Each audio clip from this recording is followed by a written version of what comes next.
Program ini juga bermakna sebagaimana yang dinyatakan dalam program ini. Tajuk kepada program ini pertama adalah Pesta Jom Lokal. Yang kedua adalah program Jualan Ihsan Rahmah.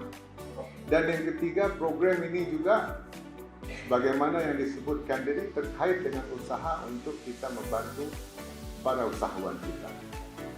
Para usahawan yang sebelum ini mungkin berniaga secara konvensional, tetapi dengan adanya platform seperti ini maka mereka dapat dibantu untuk memperbesarkan lagi ruang lingkup promosi dan juga pemasaran.